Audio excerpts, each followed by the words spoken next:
하나님께 감사의 박수 드리겠습니다. 우리 옆 사람하고 인사하겠습니다. 예수님 믿으면 꿈같은 일이라 합니다. 나를 통해 한 영혼을 구원했습니다. 한 번 더요. 내 영혼아 내가 새벽을 깨우리로다. 할렐루야. 어느 교회 집사님이 6살짜리 손주가 있습니다. 어린이집을 다니는데 차량 운행을 이렇게 하면은 맨 마지막에 내려요.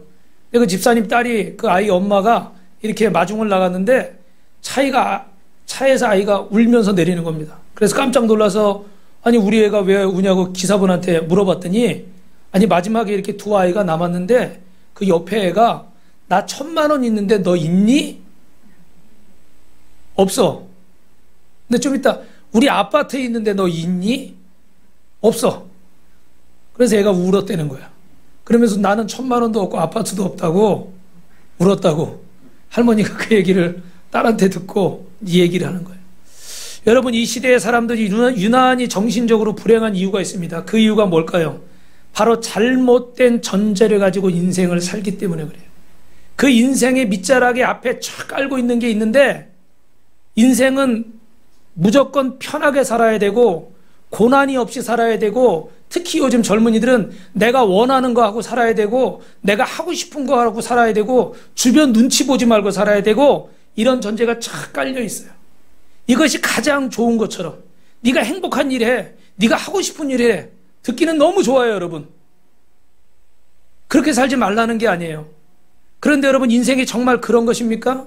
인생에 아무 고난이 없습니까? 내가 하고 싶은 거 하고 살고 내가 원하는 거 하면 인생이 무조건 행복한가요? 거기는 고난이 없고 거기는 어려움이 없습니까? 우리 옛날 어른들은 인생을 고해라고 그랬어요. 고해라는 게 무슨 뜻이에요? 인생은 고통의 바다다. 왜 그런 표현을 했겠습니까? 근데 요즘 사람들은 인생을 고난 없이만 살려고 그러는 거예요. 편한 길, 좋은 길, 일확천금을 남의 얘기가 아니라 나도 일확천금을 얻고 싶은 거예요. 그래서 엉뚱하게 싼 것에 사기를 당하고 엉뚱한 이익을 추구하는 것에 사기를 당하고 진리라고 말하는데 내가 불편하면 진리가 아닌 거예요. 왜 예수 그리스도를 부인합니까? 부담스러운 거예요. 예수 믿으면 복 받고 예수 믿으면 천국 가고 예수 믿으면 잘 되고 예수 믿으면 병 고침 받는다고 그래서 예수 믿으려고 그랬는데 예수 믿어보니까 불편해. 부담스러워. 어려운 게 많아요. 불편하면 진리가 아닌 거예요. 인생이 편하고 고난 없이 사는 것이 인간의 실상이 아닙니다. 그건 허상이에요. 그런데 사람들이 허상을 붙잡습니다. 그래서 인생을 고통 없이 살 수 있는 것으로 착각하는 거예요. 여러분, 중요한 것은 고난을 당하는 우리의 태도인 줄로 믿습니다. 뭐라고요? 우리의 태도. 우리 옆 사람하고 이렇게 인사합시다. 성도님은 보통 사람이 아닙니다. 어떤 사람은 고난과 역경을 당하면 성장하고 변화되는데 어떤 사람은 고난을 당하면 낙심하고 좌절하고 절망해서 포기해버리고 심지어는 생을 맞춰버리는 사람도 있습니다. 그러면 무엇이 사람을 그렇게 만들었을까요? 여러분, 고난이 우리를 변화시킬까요? 여러분, 착각하지 마십시오. 고난 자체는 우리를 변화시킬 힘이 없어요. 만약에 고난 자체에 변화시킬 힘이 없다면 다 그걸 통해서 성장하고 변화되고 새로워져야 돼요. 근데 어떤 사람은 그걸 통해서 낙심하고 좌절하고 생을 포기하는 거예요. 그러므로 고난 자체에 변화시키는 능력이 있는 것이 아니라 고난을 대하는 우리의 태도에 답이 있는 줄로 믿으시면 아멘 하시기 바랍니다. 우리 교회는 젊은 분들이 많으니까 특히 젊은 사람들이 요즘 대한민국을 뭐라고 부릅니까? 헬 조선. 대한민국을 지옥이라고 막 부르는 거예요. 실업률이 높아지고 일할 데가 없다고 그러고 뭐가 마음에 안 들고 뭐가 마음에 안 든다고 얘기해요. 그 중에 맞는 말도 많이 있습니다. 그런데 안타까운 것은 지금 회사들은 사람이 없어서 인력난에 시달려요. 그런데 일할 분들은 일자리가 없다고 그래요. 왜 그럴까요? 고난이 싫은 거예요. 힘든 일, 어려운 일, 위험한 일, 임금이 적은 일, 나를 드러낼 수 없는 일, 이런 일들은 하고 싶지 않은 거예요. 그래서 많은 사람들이 특히 우리나라의 명인이나 이런 장인이나 기술을 전수해 줘야 되는데 배울 사람들이 없어서 얼마 전에 제가 아는 그 장로님 카센터에 이렇게 우리 스타렉스가 에어컨이 고장나서 고치러 갔는데 혼자서 일하셔요. 왜 그런가 봤더니 사람을 못 구한대요. 왜냐하면 이게 앞으로 전기차나 이런 게 대세잖아요. 그죠? 그러니까 이제 내연기관 이런 엔진 이렇게 해서 하는 거는 배워봐야 미래가 없으니까 일할 사람이 없어서 못 구한다는 거예요. 그건 또 어떻게 4차 산업혁명 시대니까 이게 어쩔 수 없는 또 시대의 흐름입니다. 그죠? 뭐 이런 것들은 시대의 흐름이라고 칠 수가 있지만 안 그런 부분들도 굉장히 많은 거예요. 많은 사람들이 코로나 때문에 원치 않는 어려움을 당하고 있습니다. 그런데 오늘 이 본문의 말씀 통해서 이 고난과 환난을 받고 있는데 바울은 오늘 우리에게 뭐라고 말씀하냐면 이런 고난을 너희가 알기를 원한다 말씀하고 있어요. 바울이 당한 고난을 너희가 알기를 원한다. 도대체 무슨 말씀입니까? 오늘 본문 고린도후서 1장 8절 말씀 같이 있습니다. 형제들아 우리가 아시아에서 당한 환난을 너희가 모르기를 원하지 아니하노니 힘에 겹도록 심한 고난을 당하며 살 소망까지 끊어지고 바울은 40에 하나 감한매를 수없이 맞고 죽은 시체처럼 돼서 성 밖에 가만히 싸서 던져지기도 하고 수없는 위험을 겪었습니다. 여러분 이런 고난을 당한 것을 나는 너희들이 알기를 원한다. 고린도 교회 성도들이 오늘 저와 여러분이 알기를 원하는 것입니다. 왜 바울은 어떤 다른 자랑도 아니고 다른 위대한 업적도 아니고 자신이 당한 고난을 우리가 알기를 원한다고 말씀했을까요? 첫 번째 이유는 여러분 주보에 보시면 설교 노트에 첫째는 이렇게 적으십시오.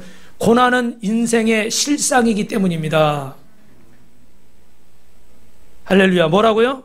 고난이 인생의 실상, 실제라는 거예요.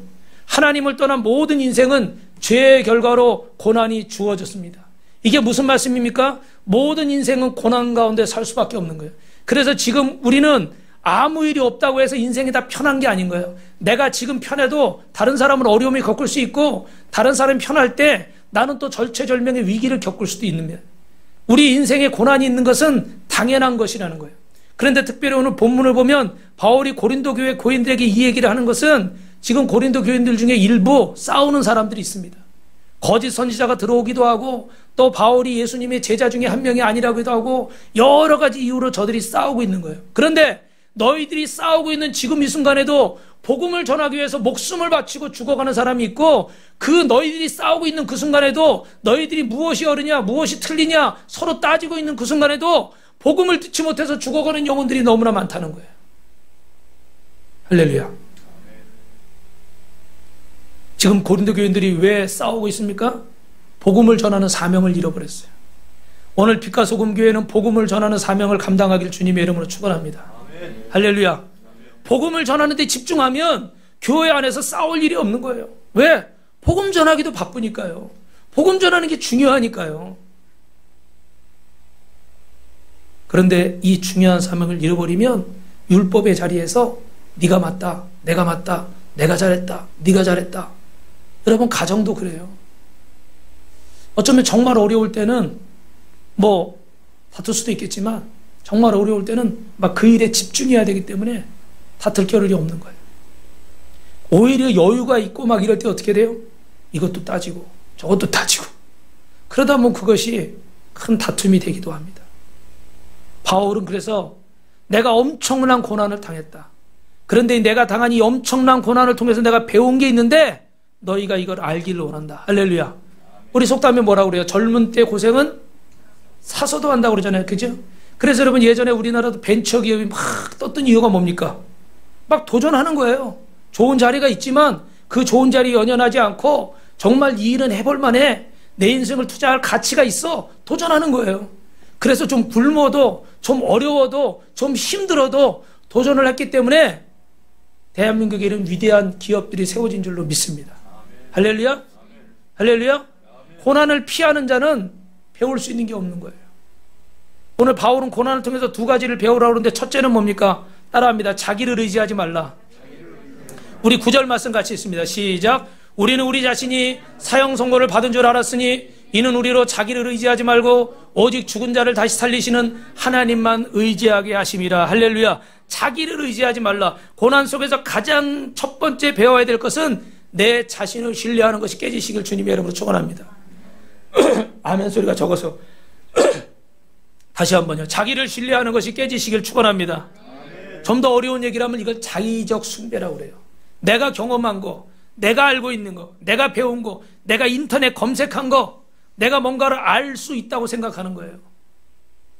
목사님은 성경 말씀에 11조를 드리라고 그러는데 내가 인터넷을 검색해 보니까 어떤 사람들은 11조 안 해도 된대. 내가 알고 있는 게 전부라고 생각하는 거예요. 자의적인 숭배에 빠져서 내가 뭔가를 할 수 있다고 생각하는 거예요. 여러분 기억하십시오. 신념과 신앙은 완전히 다른 겁니다. 신념은 뭡니까? 내가 말 그대로 내가 믿는 거. 내가 그냥 철통처럼 붙잡고 있는 거. 내 인생의 중요한 가치. 내가. 그러나 신앙은 뭡니까? 하나님을 앙망하는 거. 하나님을 바라보는 거. 하나님 내 힘으로 안 됩니다. 내 능력으로 안 되고 내 지식으로 안 되고 내 기술로 안 됩니다. 하나님 나를 도와주옵소서. 할렐루야. 신념을 신앙으로 착각해서는 안 되는 거예요. 신앙생활 하는 사람도 내가 믿었던 방식대로, 내가 여태까지 경험했던 방식대로, 내가 알고 있는 성경, 내가 들었던 거, 내가 체험한 걸 전부라고 생각해서 교회 안에서도 제가 우스갯소리 드렸죠. 저 한인교회에는 그런 교회가 있다. 더 라이트 푸 처치. 해석이 안 되셨어요? 교회 이름이 오른발 교회예요. 왜요? 그 교회는 전에 계시던 목사님이 항상 세족식을 하면 오른발부터 먼저 씻겼대. 근데 새로 오신 목사님이 왼발도 씻겼다, 오른발도 씻겼다. 그래서 그 오래된 성도님들이 목사님 왜 오른발을 안 씻기십니까? 그랬더니 목사님이 성경에는 오른발 씻겼다는 얘기가 없어요. 중요한 건 내가 너희의 발을 씻긴 것처럼 너희도 서로 섬기는 자가 되라고 그러셨지 오른발 왼발은 중요한 게 아니에요. 그럼 어떻게 해야 돼요, 여러분? 우리 빛가서 공교회 성도들은 아멘 그러고 다 순종할 거예요. 그죠? 그런데 그분들은 자기의 오래된 신념을 신앙으로 착각해서 교회를 쪼개서 나갔어. 그래가지고 세운 교회가 더 라이트 푸 처치. 이런 일은 여러분 굉장히 많아요. 비빔밥 먹을 거냐, 돈가스 먹을 거냐, 이거 가지고 또 싸운대. 신념을 신앙으로 착각하지 마세요. 이 고난을 통해서 하나님은 우리가 내 힘으로 할 수 없구나, 내 건강도 내가 어떻게 할 수 있는 것이 아니구나, 내 마음도 내 감정도 내 사랑하는 사람 하나도 내가 지킬 수가 없구나, 내 인생이지만 내 것이 아니구나, 내 자신의 한계를 깨닫고 내가 뭐든지 할 수 있다는 착각에 빠져서 내가 이렇게 좋은 대학 나오고 내가 이렇게 대단한 직장에 다니니까, 내가 뭐 그 대단한 일을 했으니까, 돈을 많이 벌었으니까 내가 대단하다는 착각 속에서 내가 깨어나서 십자가 앞에 무릎을 꿇고 주님 나는 아무것도 아닙니다. 주님이 하시옵소서. 주님이 하시옵소서. 여호와께서 지키시지 않은 파수꾼의 경성함이 허사라고 그랬고, 여호와께 도우시지 않으면 집 짓는 자의 수고가 허사라고 그랬는데, 하나님이 도우시지 않으면 내 노력과 내 지식과 내 경험은 아무것도 아닙니다.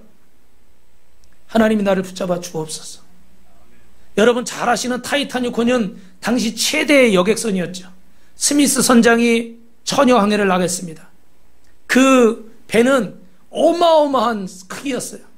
아름다운 궁전 같았다고 그랬습니다. 세계 최고의 유명인들과 부자들이 다 그 배에 탔어요. 근데 그날은 주일 저녁이었어요. 큰 빙산이 앞에 나타났지만 누구도 거기에 대해서 걱정을 하지 않았어요. 왜냐하면 당연히 비켜갈 것이라 생각했고, 이 큰 배를 침몰시킬 만한 빙산은 없을 것이라 생각했죠. 그때 한 사람이 큰 소리를 지릅니다. 여러분, 오늘은 주일입니다. 하나님 앞에 예배합시다. 여기 성경 찬송이 있습니다. 예배드립시다. 설교는 하지 않겠습니다. 우리는 하나님을 경외해야 됩니다. 그러니까 사람들 중에 많은 사람들이 야유를 하는 게, 야 시끄럽다, 저리 가라, 분위기 망치지 마, 뭐 이런 사람들이 있었어요. 근데 잠시 후에 배가 부딪혔어요. 그리고 그냥 끝날 줄 알았는데 배가 점점점 침몰합니다. 사람들이 이때 막 비명을 지르기 시작하는 거예요. 그때 어떻게 돼요, 여러분? 거기 악단이 내 주를 가까이 찬송을 연주합니다. 그때 아까 손가락질하고 조롱하던 그 사람들도 이제 절초절명의 위기에서 생명의 위협을 느끼니까 어떻게 돼요? 그 앞에 나와 무릎을 꿇는 거예요. 대부분의 사람들은 수장이 됐습니다. 구출된 사람들도 있지만, 그래서 아주 이 타이타닉은 역사적인 사건이죠. 여러분 뭘 깨달아야 돼요? 나는 아무것도 아니라. 저런 어마어마한 여객선도 당시 최첨단 기술이 동원된 이 배도 언제 어느 때 침몰할지 모르는 거예요. 여러분, 고난을 통해서 나의 연약함을 깨닫고 하나님을 의지하시기를 주님의 이름으로 축원합니다. 옆 사람하고 인사합시다. 나를 의지하지 말고 하나님을 의지하십시오. 그런데 우리가 여기서 끝나면 안 되고 두 번째로 중요한 건 여러분 1-2입니다. 죽은 자를 살리시는, 따라합시다. 하나님을 의지합시다. 지금 이 상황에서 고난을 제대로 경험했는지 안 했는지는 어떻게 아느냐? 제대로 고난을 경험한 사람은 하나님, 저는 아무것도 아닙니다. 하나님 나의 전부이십니다. 하나님 외에는 내가 믿을 게 없습니다. 이런 고백을 하는 거예요. 그러나 고난을 제대로 안 겪은 사람은 원망과 불평이 나오는 거예요. 왜 내가 이런 일을 겪어야 돼? 자꾸 부정적인 마음이 나오는 거예요. 억울한 생각이 드는 거예요. 죄송하지만 그분은 고난을 겪어도 아직 멀은 거예요. 저도 그럴 때가 있어요. 어떨 때는 정말 하나님 내가 잘못했습니다. 하나님만 의지합니다. 내가 교만했습니다. 이럴 때도 있는데 자꾸 원망이, 불평이 나오고 내 안에서 막 쓴뿌리가 막 나올 때가 있어요. 여러분, 이건 고난을 제대로 깨달은 게 아닙니다. 고난을 통해서 내가 뭘 내려놓고 뭘 붙잡아야 될지, 고난을 통해서 정말 무엇이 중요하고 무엇이 중요한지 아는지를 깨달아야 돼요. 사랑하는 성도 여러분, 해적선과 유람선은요, 바쁜 것에 있어서는 차이가 없는 거예요. 그러나 목적이 다른 거예요. 여러분이 유람선을 탔는지 해적선을 탔는지 바쁘다고 여러분 잘 사는 게 아니에요. 열심히 산다고 잘 사는 게 아니에요. 하나님을 붙잡으시길 주님의 이름으로 축원합니다. 나 자신을 붙잡지 말고 내 힘으로 산다고 착각하지 마십시오. 우리가 내년에 이 자리에 있다는 것을 장담할 사람은 없습니다. 우리는 이번 주에 우리 장석준 집사님, 장석재 성도님, 우리 김선영 집사님, 우리 어머니, 시어머니, 우리 김순희 권사님 장례식을 치렀습니다.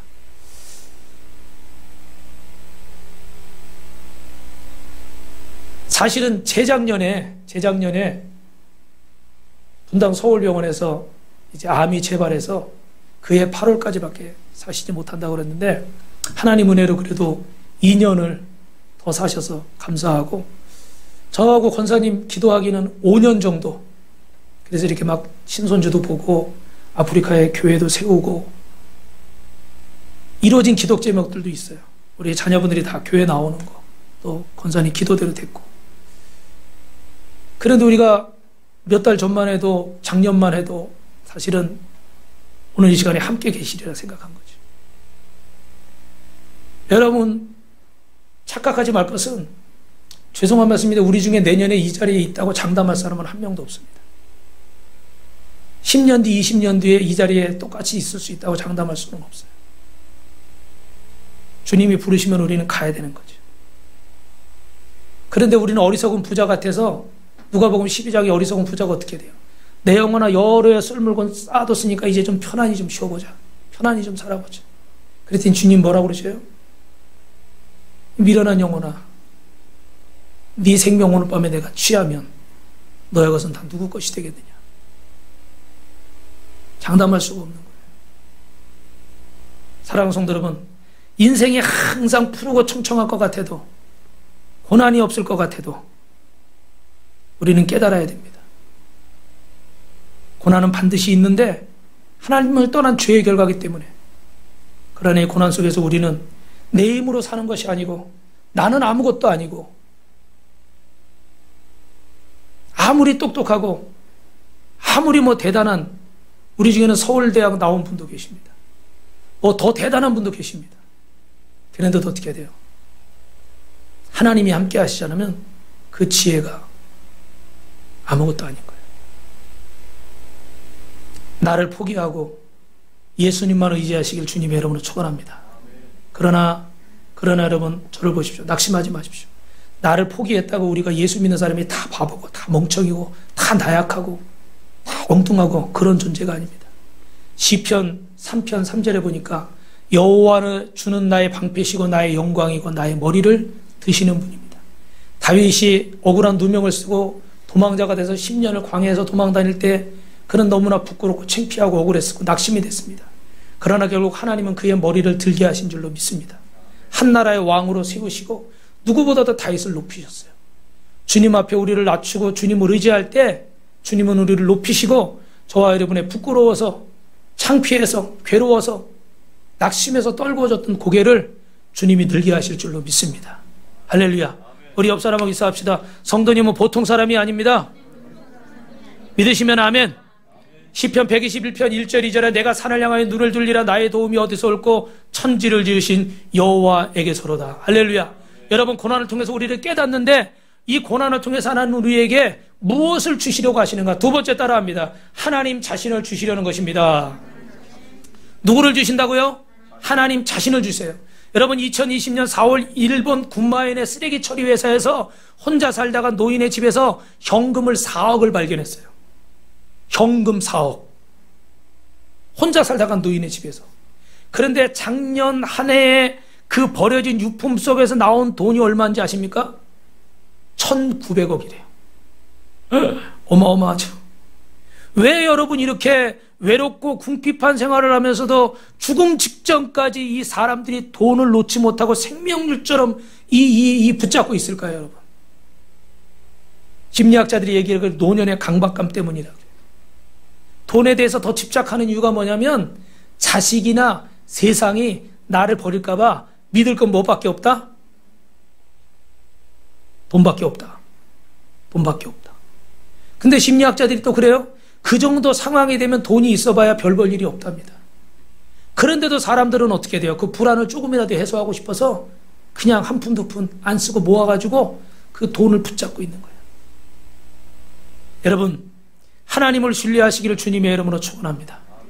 고생을 해도 제대로 고생을 해야지 헛고생을 하면 얼마나 억울합니까? 얼마나 억울해요? 예레미야가 3장 33절에 보니까 주께서 인생으로 고생하게 하시며 근심하게 하시면 본심이 아니시로다.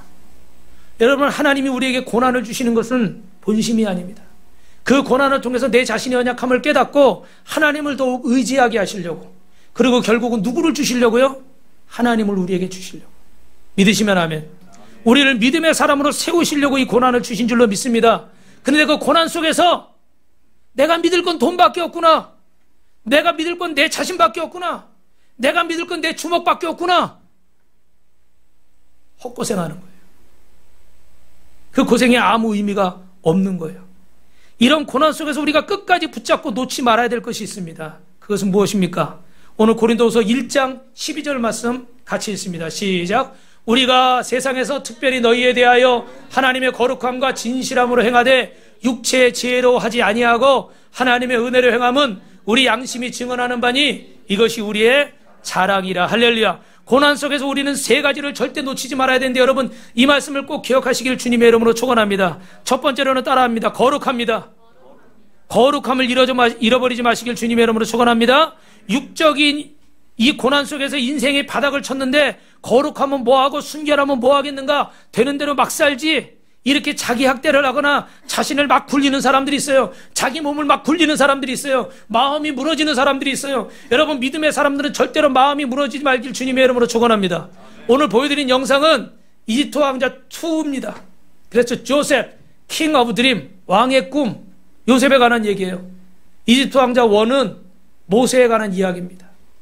여러분이 보신 장면은 요셉이 노예로 형들 때문에 억울하게 끌려가서 노예로 팔려가서 보디발의 집에서 13년간 노예 생활하고 있는데 보디발의 아내가 그를 유혹하는 거예요.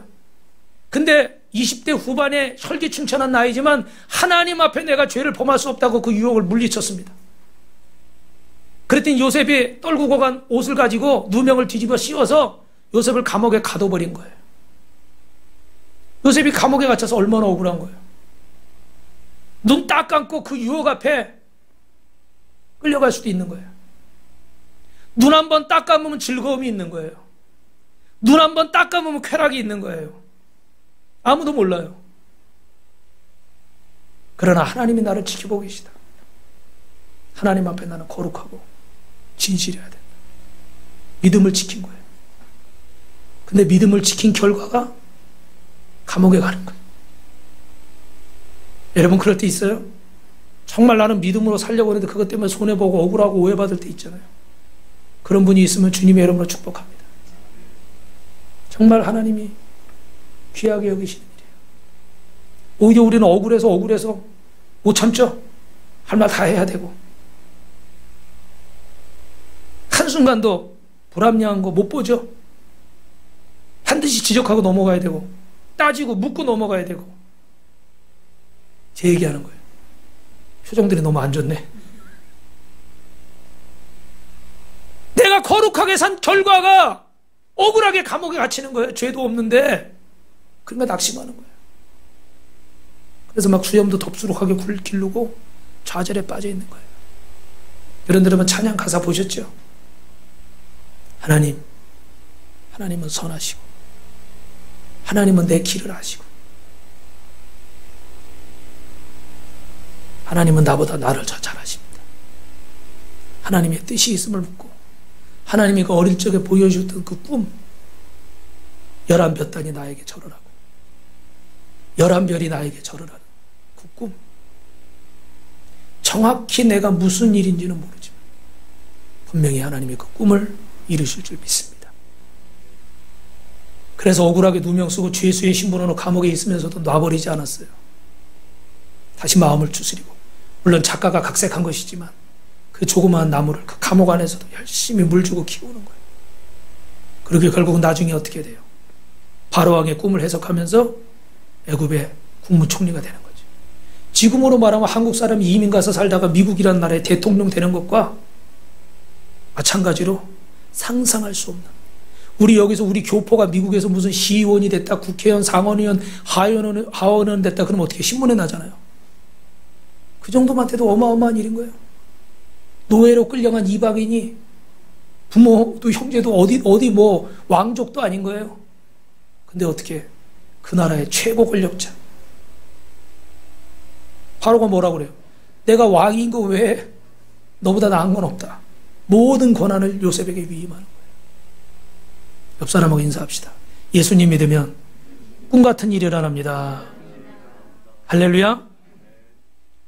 이런 극적인 상황에서도 거룩함을 포기하지 않는 거예요.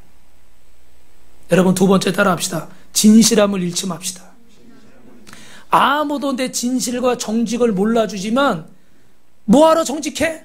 뭐하러 진실해? 진실해서 손해보는데, 진실해서 무시당하는데 내 실속이나 차려야지, 내 거나 챙겨야지, 내가 쓸 것도 모자란데, 내 새끼 먹을 것도 필요한데, 못하러 남을 위해서, 못하러 갔다 헌금을 해, 못하러 아프리카에 교회를 세워. 수많은 사람들이 고난 속에서 진실을 포기하는 거예요. 나 살기도 바쁜데, 나 먹고 살기도 힘든데 못하러 진실해? 돈이 최고야. 여러분, 믿음의 사람은 끝까지 진실을 붙잡아야 될 줄로 믿습니다. 정말로 성공하는 인생, 잘 사는 인생은 요셉과 같은 인생인 거예요. 하나님 앞에 끝까지 어떤 상황에서도 거룩과 진실을 놓지 않는 거예요. 실화인데요, 어떤 청년이 소위 인류대학 나오고 큰 회사에 취직해서 이사까지 올랐습니다. 어마어마하게 출세한 거죠. 성공한 거예요. 그런데 어느 날 회사의 업무가 점점 자신의 전공과 관계가 없는 쪽으로 가더니 결국 회사를 관두게 된 거예요. 너무 억울해서 목사님 찾아가고, 목사님 억울합니다, 분합니다, 이제 어떻게 살아야 됩니까? 막 탄식하니까 목사님이 이렇게 한마디 해주시는 거예요. 인생을 양적으로 보지 말고 질적으로 사십시오. 더 어려워. 어려워. 양적으로 살지 말고 질적으로 살라는 거예요. 그럼 고민에 빠졌어요. 그리고 용기를 내서 어느 회사에 수의로 들어갔어요. 수의. 아니 그렇게 좋은 대학 나오고 이사까지 하던 사람이 어떤 회사에 수의가 돼요? 경비가 돼요? 상상할 수 없는 일이죠. 그는 모자를 쓰고 아침마다 출근한 직원들에게 안녕하세요, 어서 오세요, 좋은 하루 되세요 막 인사를 막 하는 거예요. 그런데 참 인생 공부를 새로 하는 거예요. 인사를 받는 사람들마다 웃는 얼굴에 침 안 뱉는다고 다들 기분 좋아서 출근을 하는 거예요. 아, 이거구나. 인생은 이런 거구나. 거기서 즐거움을 찾았어요. 더 열심히 자신의 일에 최선을 다하는데 그 회사 회장님이 그 경비를 눈여겨본 거예요. 그 수의 아저씨를 눈여겨보다가 어느 날 불렀어요. 그리고 자초지종을 듣게 된 거예요. 이러저러해서 여기까지 오게 됐다는 걸 알게 됩니다. 당신 같은 사람이 우리 회사에 이사가 되어 주십시오. 할렐루야. 실화예요. 진짜 꿈 같은 일이 일어났어요. 그래서 전에 다니던 회사보다 더 큰 회사에서 이사가 된 줄로 믿습니다. 한 번 더 인사할까요? 예수 믿으며 꿈 같은 일이 일어납니다. 할렐루야. 어떤 상황에서도 거룩과 진실을 포기하지 마시길 주님의 이름으로 축원합니다. 세 번째로 은혜를 붙드시기 바랍니다. 2-3이에요. 여러분, 육체의 지혜로 행하지 않고 은혜를 붙잡아야 돼요. 처음에 말씀드린 것처럼 내가 최선을 다하고 열심히 사는데 왜 하나님이 내게 복 주시지 않는가? 요셉처럼 내가 하나님 앞에 거룩하고 진실한데 왜 하나님이 나를 이렇게 억울하게 감옥에 가두시는가? 왜 이런 고난을 주시는가? 하나님은 날 사랑하지 않는가? 낙심하지 마십시오. 하나님의 은혜를 붙잡으시기 바랍니다. 우리 좀 전에 찬양했잖아요. 은혜 아니면 살아갈 수가 없네.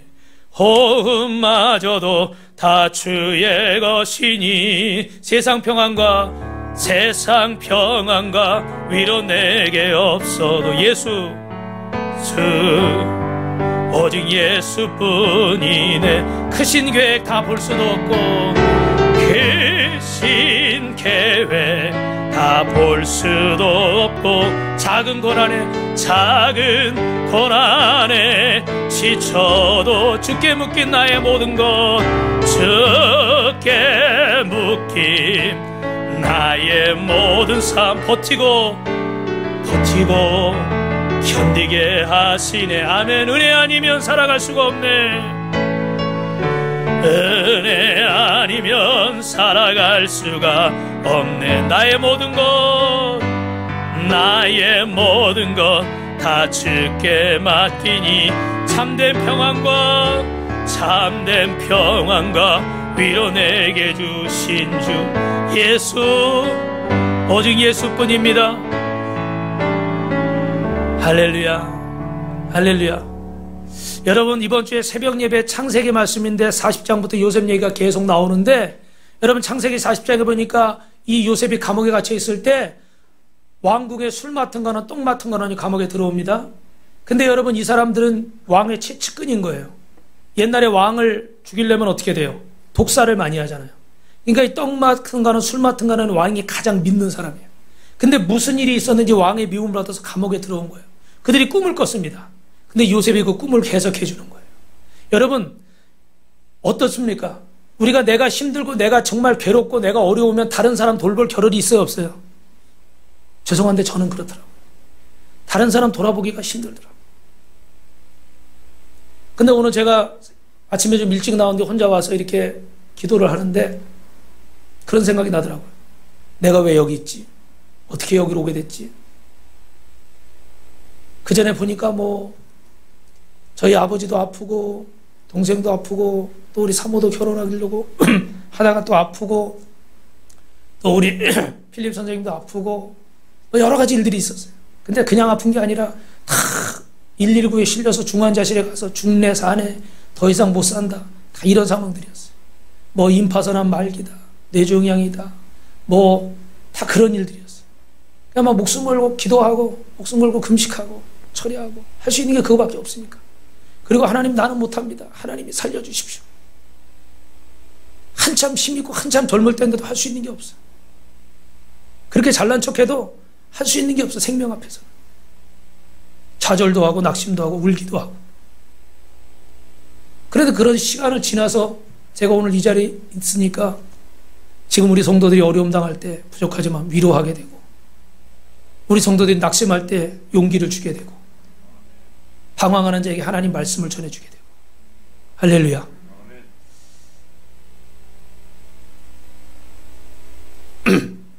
갱년기 증세가 또 나오려고 그래요. 이 고난을 통해서 저도 연단을 받은 거죠. 그래서 그 어려움 속에서 다른 사람들을 돌아볼 수 있는 거예요. 이게 은혜죠. 자기 코가 석자인데 감옥에 들어온 다른 사람 돌아볼 시간이 있겠습니까? 없습니다. 그런데 요셉은 그들의 꿈을 해석해주고 거기 4장 40장 8절에 보면 해석이 하나님께 있는데 전도까지 하는 거예요. 하나님이 이 일을 해결해 줄 수 있으니까 얘기해 보시오. 전도까지 하는 거예요. 그 감옥 안에서 너나 나나 똑같이 죄수인데 전도가 되겠어요? 그런데도 전도를 하는 거예요. 할렐루야. 핑계댈 게 없어요. 무엇이 요셉을 이렇게 세울 수 있을까요? 은혜입니다. 하나님의 은혜가 그의 안에 있었기 때문에 이런 어려운 상황에서도 다른 사람들 섬기고 위로하고 돌볼 수 있었던 거예요. 사랑하는 성도 여러분, 우리는 다 고난을 당할 수밖에 없지만 여러분이 하나님의 은혜를 붙드시면 그 고난 속에서도 반드시 빛이 보이고 역사가 이루어질 줄로 믿습니다. 한 번만 더 인사합니다. 은혜를 붙잡으면 길이 열립니다. 할렐루야. 마지막으로 세 번째입니다. 따라합시다. 고난 가운데 기도함으로 하나님께서 주시는 선물이 있습니다. 이렇게 좀 길어지면은 고난 가운데 이렇게 되더라고. 자, 옆 사람하고 고난 가운데 기도함으로 하나님이 주시는 선물이 있습니다. 자, 우리 11절 말씀 같이 있습니다. 시작. 너희도 우리를 위하여 간구함으로 도우라. 이는 우리가 많은 사람의 기도로 얻은 은사로 말미암아 많은 사람이 우리를 위하여 감사하게 하려 함이니라. 기도로 얻은 은사라는 말이 나와요. 여러분, 은사는 선물 아닙니까? 고난은 선물일 수가 없잖아요. 고난은 선물이 아니고 빨리 사라져야 되는 거 아닙니까? 그러나 고난 속에서 기도하면 하나님의 선물이 되는 줄로 믿습니다. 할렐루야. 여러분, 중요한 얘기예요. 고난은 선물이 아니지만, 절대 반가운 일이 아니지만 고난 속에서 기도하면 하나님의 선물이 임하는 줄로 믿으시면 아멘. 아멘. 아멘. 여러분, 군대 간 아들이 있습니다. 요즘은 뭐 전화를 할 수가 있잖아요. 그죠? 엄마에게 전화가 왔어요. 엄마, 상급자가 너무 괴로워서, 상관이 너무 괴롭혀서 나 군대 생활 못하겠어요. 나 죽고 싶어요. 나 탈영할 거야. 이 엄마가 얼마나 걱정이 돼요. 이거 가서 당장 데려올 수도 없는 거고, 가서 뭐 이거 어떻게 할 수도 없고. 그래서 기도해야 되겠구나. 내가 도울 수 있는 건 기도하는 건데 내일부터 새벽기도 나가야 되겠다. 작정을 하고 새벽기도 시작했어요. 얼마 있다 아들이 전화 왔어요. 엄마, 나 이제 괜찮아. 잘할 수 있어. 사실은 아니지만 제가 생각하건대 그 사람 제대했어. 아니면 다른 부대 갔어. 뭐 그럴 수도 있잖아요. 그죠? 엄마의 기도가 이 아들에게는 선물이 된 거고, 이 엄마도 아들의 문제가 고난이었지만 고난을 통해서 기도하니까 아들이 이제 군대 생활 잘 적응하니까 어떻게 그게 선물이 된 거예요. 할렐루야. 여러분, 이해가 되시죠? 고난 가운데 기도하면 고난이 선물이 되는 줄로 믿으시기면 아멘. 기도해 줘야 되는 거예요. 여러분, 누가 고난 당한 사람이 있으면 흉보려고 그러지 말고, 무슨 죄를 져서 저런 고난 당하나 흉보지 마세요. 그를 위해서 기도해 주시기 바랍니다. 그래서 제가 이번에도 그 아프실 때 위독하신 분들 어떻게 기도해 달라고 흉보기도 문자 띄웠잖아요. 그죠? 야고보서 5장 13절입니다. 너희 중에 고난은 당하는 자가 있느냐? 그는 기도할 것이고, 즐거워하는 자가 있느냐? 그는 찬송할지니라. 할렐루야. 고난 중에 기도는 하나님의 가장 좋은 선물인 줄로 믿습니다. 여러분, 고난 가운데 기도를 받고 그 인생이 회복되면 그게 가장 큰 선물인 거예요. 그래서 우리는, 바울은 마지막으로 뭐라고 얘기했냐면 14절에 보니까 너희가 같이 있습니다. 시작. 너희가 우리를 부분적으로 알았으나 우리 주 예수의 날에는 너희가 우리의 자랑이 되고 우리가 너희의 자랑이 되는 그것이니라. 고난을 당했지만 고난 가운데 포기하지 않고 거룩함과 진실함과 은혜를 붙들고 하나님 앞에 고난 속에서 기도했습니다. 그래서 하나님의 놀라운 역사로 문제가 해결되고 위대한 기적이 일어난 줄로 믿습니다. 할렐루야. 그래서 어떻게 돼요? 이 고난이 간증이 되고 자랑거리가 된 거예요. 믿으시면 아멘. 그래서 너희는 우리의 선물이라는 거예요. 우리 성도들이 여러분 기도로 승리하고 말씀으로 승리하고 하나님의 은혜 가운데 승리한 소리를 들을 때 저는 얼마나 기쁜지 몰라요. 지난주에도 우리 그 양육 마치고 우리 안승환 집사님 간증했는데 몇 분이 이렇게 그런 얘기를 하시더라고요. 은혜를 많이 받았다고. 고난 가운데 기도할 때 어떻게 돼요? 그게 우리에게 선물이 되고 그게 우리에게 서로에게 자랑이 돼요. 할렐루야. 그래서 우리가 힘들고 어려울 때 여러분 이 얘기하고 마치겠습니다.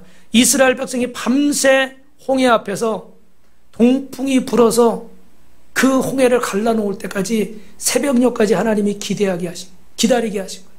그냥 가르셔도 되는데 밤새 거기 기다리게 하시는 거예요. 근데 상황이 어땠습니까? 앞에는 홍해가 있고 칠흑 같은 어둠 속에서 그 뒤에는 어떻게 돼요? 불기둥이 있지만 그 뒤에 애굽의 군대가 당장이라도 공격하려고 달려왔어요. 이런 상황 속 한순간도 마음을 놓을 수 없는 상황인 거예요. 근데 하나님은 밤새 그들을 그 앞에 대기하게 하시는 거예요. 왜? 기다려. 뭐 때문에 기다리게 하셨을까? 뭐 때문에 그러한 위험한 지경에 그냥 내버려 두셨을까? 여러분, 꼭 기억하십시오. 홍해를 건너기 전에 마지막 믿음을 보여라. 너희를 인도한 자가 나고 너희를 구원할 자가 나라는 거. 광야에서 우리는 뭘 배워야 된다고 그랬죠? 하나님이 내 인생의 주인이시고 하나님이 내 인생의 공급자시라는 거. 마지막으로 하나님 우리 생명은 하나님께 달렸습니다. 우리가 여기까지 올 수 있었던 것 하나님 때문이고 이런 상황 속에서도 하나님이 지키시면 우리가 살고 하나님이 지키시지 않으면 우리는 죽습니다. 끝까지 믿음을 보이라는 거예요. 두 번째는 어떻게 돼요? 아직까지 내려놓지 못했던 거, 아직까지 회개하지 않았던 거, 아직까지 붙잡고 있던 그거 이제 놓으라는 거예요. 이제 놓으라는 거예요. 여러분, 우리가 예수 믿는다고 하지만 아직도 세상의 것을 붙잡고 있습니다. 죄송하지만 두 주인을 섬기겠고 두 마음을 품고 있습니다. 내려놓으라는 거예요. 결단하라는 거예요. 그래야 홍해를 건너는 거예요. 마지막으로 하나님이 우리에게 이 기도를 요구하시는 줄로 믿습니다. 여러분, 고난 중에도 자신을 의지하지 말고 하나님을 붙잡으시길 주님의 이름으로 축원합니다. 포기하지 말고 될 대로 되라 그러지 마시고 더 하나님을 붙잡고 거룩함과 진실함과 은혜를 끝까지 붙잡고 나아가십시오. 그러면 하나님의 선물이 여러분에게 임하고 여러분은 하나님의 자랑거리가 될 줄로 믿습니다. 그렇게 되길 주님의 이름으로 축원합니다. 축원합니다.